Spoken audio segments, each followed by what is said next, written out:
Doctor साहब, जमात इस्लामी का धरना जारी है, मुज़ाकरात जो है बेनतीजा हुए, अभी तक क्या कहें?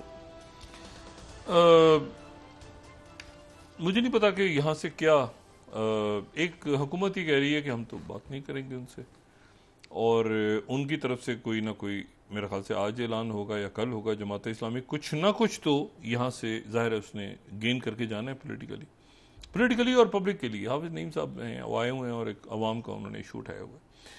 अच्छा, मैं आपसे जो बात कर रहा था वो ये कि ये सारे वाक़यात जो हैं ये जहन में रखें कि अब तो मैं यहाँ तक कहता हूँ ना कि वेनेजुएला में मेदुरो के ओपोनेंट को तस्लीम कर लिया है मगरबी मुल्कों ने, तो वहाँ पर भी एक टर्मोइल खड़ा हो गया और वो हम बता चुके हैं कि वेनेजुएला की।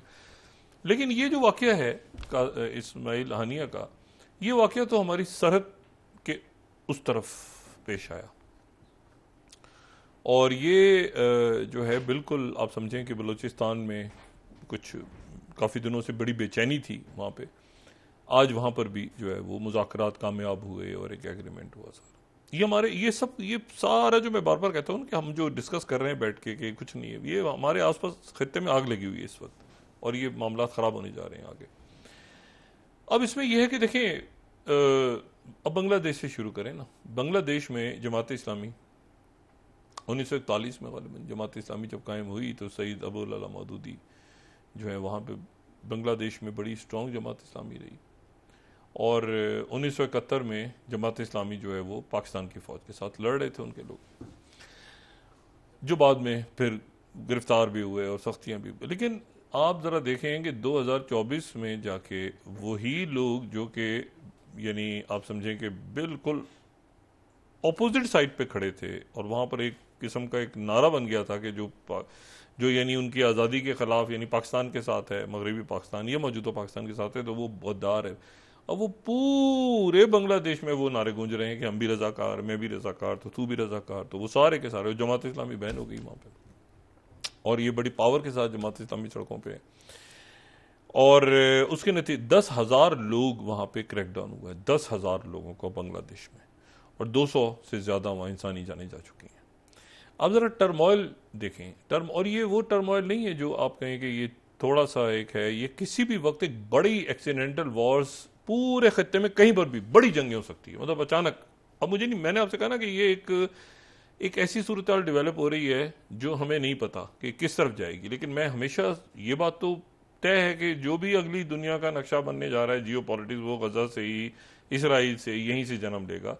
इस्माइल हानिया के बाद हिजबुल्लाह सैयद हसन नसरुल्लाह क्या करते हैं, इराक क्या करता है, शिया सुदानी है वहाँ पे, मुक्तदा सदर है, आयतुल्लाह सिस्तानी है, मतलब बहुत एक कॉम्प्लेक्स पिक्चर है। इजिप्ट की सिचुएशन क्या बनती है, बाकी मुल्कों के हालात क्या बनते हैं, और फिर ईरान। अब ये देखें ना कि इसमें एक तो ये प्रोजेक्ट्स तो सारे साइडों पे चले गए, जो मैंने IMEC और U2 का जिक्र मैंने इसलिए किया कि ये इसको ब्रॉड स्पेक्ट्रम में आप देखें तो इसमें रशिया, चाइना, अमेरिका भी मौजूद हैं। कुछ मुल्क अपने आप को बैलेंस करके चल रहे हैं, कुछ मुल्क जो हैं वो एक पोजीशन लेके लेकिन बड़े मोहतात हैं। देखिए ना, जैसे कि IMEC और U2 था, तो इसमें इंडिया हमारा पड़ोसी, बिल्कुल एक तरफ इंडिया है, एक तरफ ये ईरान का वाक़या पेश आया। इंडिया और चाइना के मुज़ाकरात फिर बेनतीजा ख़त्म हुए हैं उनके दो रोज़ पहले, जो उनके डिप्लोमेटिक चैनल्स पे थे, नॉट मिलिट्री चैनल्स नहीं, बल्कि जो डिप्लोमेटिक चैनल्स पे। हालांकि पिछले चंद दिनों में 2 मुलाकातें जो उनके फॉरेन मिनिस्टर हैं जयशंकर और चाइना के वांग ली के दरमियान हुई हैं, और एक तो हुई है जो कि आसियान समिट के दौरान हुई है, और दूसरी जो है वो उससे पहले अस्ताना में हुई थी SCO के समिट में, लेकिन उसमें यह था कि शायद कोई बात आगे नहीं बढ़ी।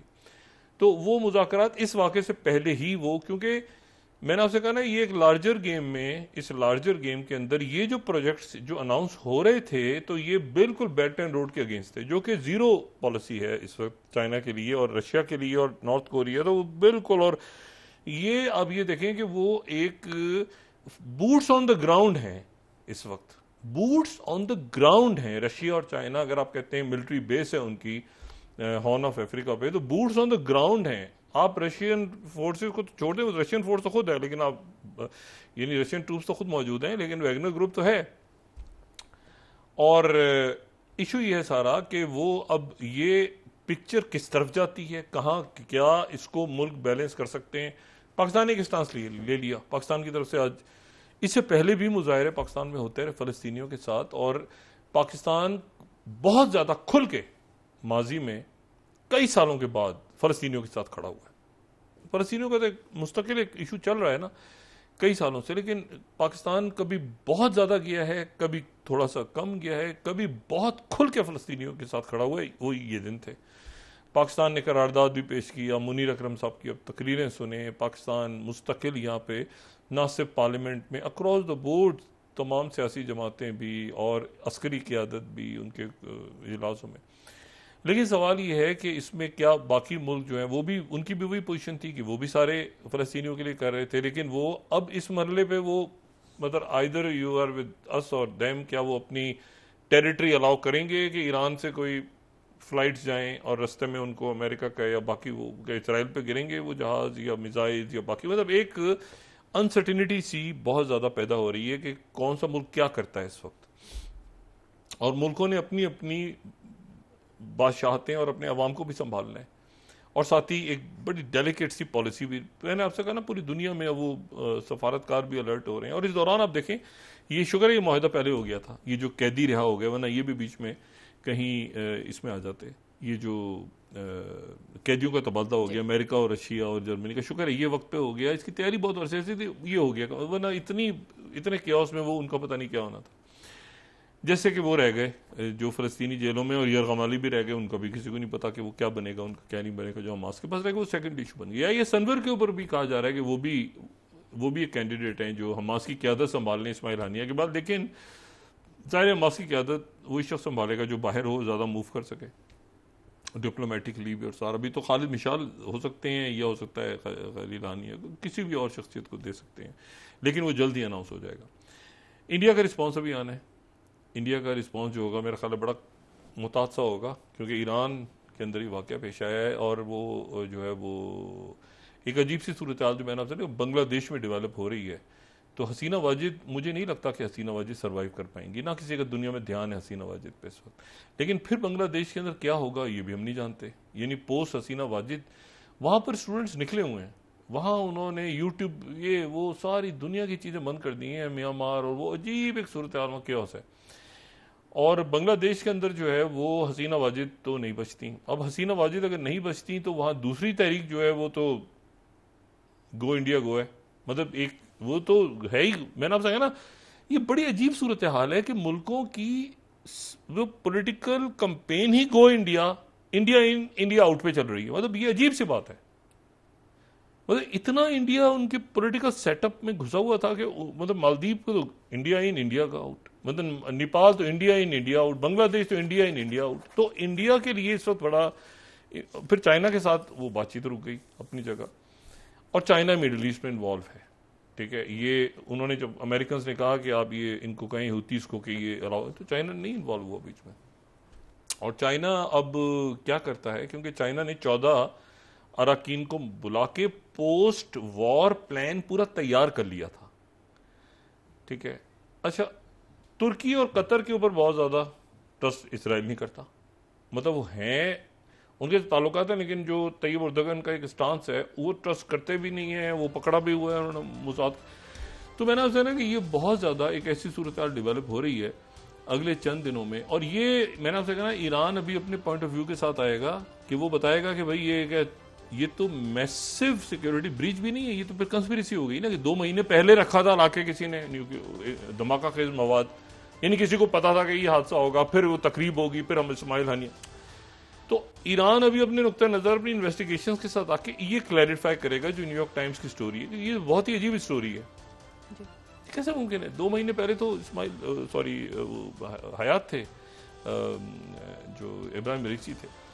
तो ये जो है ये सूरत हाल एक अजीब सी हो रही है। और ईरान जो है वो अब कैसे क्या व्हाट नेक्स्ट, और इसमें वो सेक्रेटरी ब्लिंकन ने कॉल की है मुख्तलिफ मुल्कों से, वो ज़ाहिर बात कर रहे हैं, यूएई से बात की है उन्होंने, बाकी मुल्कों से, कि भाई किसी तरह से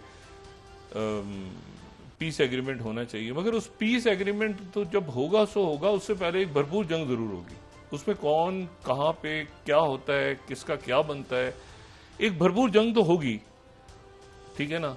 जी। अब वो जंग किस सूरत में होगी, कब होगी, ईरान फौरी अटैक करेगा, ठहर के करेगा अपने, क्योंकि प्रेशर ये भी तो है ना, फौरी अटैक अगर आप नहीं करते तो फिर वो एक अजीब सी सूरत बन जाती है।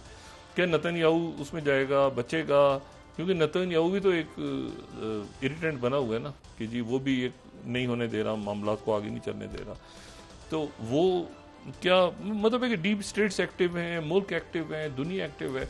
तो उसमें फिर पाकिस्तान में ये जाके देखें ना, मैन मेड क्राइसिस, आप यकीन करें कि मईशत और ये सीटें और खसूसी सीटें और ये मतलब एक दर्द सर है कि लोग, इंसान सोचे कि ये पड़ोस में और आसपास खत्ते में क्या हो रहा है, और हम इस वक्त किस कदर गैर संजीदा बहस जो है उसमें उलझे हुए हैं। तो फिर अकाबरीन से गुजारिश बराए करम कि जो खत्ते और दुनिया में जो इतने बड़े वाक़यात पेश आ रहे हैं, तो उसमें बजाय ये कि हम ये मामूली बहुत मैन मेड क्राइसिस है, इसमें हम सकिन हो गए हैं बहैसियत कौम, हम अपने आप को थोड़ा सा पुल आउट करके और देखें कि क्या हो रहा है। क्योंकि मुल्क अगर हैं तो फिर सियासत है, सियासत ये बाकी सारी सेकेंडरी चीज़ें हैं। इस वक्त मुल्कों का जो अपना जो, और हमारे पास तो देखें ना, यहाँ से वो गए छोड़ के, तो वो वही हुआ ना कि छोड़ के गए तो पीछे वो लोग उनके आ गए, बहुत सारे इन्फिल्ट्रेट हो गए। इसी तरह इन्फिल्ट्रेशन होती है ना, कि मैसिव एक उधर से जो है वो लोग निकले।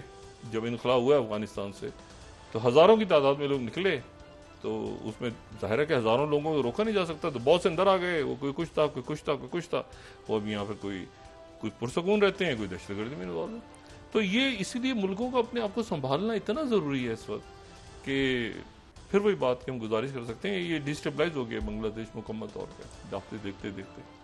जी, बहुत शुक्रिया डॉक्टर साहब। नाज़रीन, के साथ ही आज का प्रोग्राम अपने इख्तिताम को पहुंचा। मुझे सुमेरा सलीम को इजाज़त दीजिए। अल्लाह ने के बाद। जी डॉक्टर साहब, अपने दोस्तों रिश्तेदारों को दुआ के लूँगा, सब ख्याल रखिए।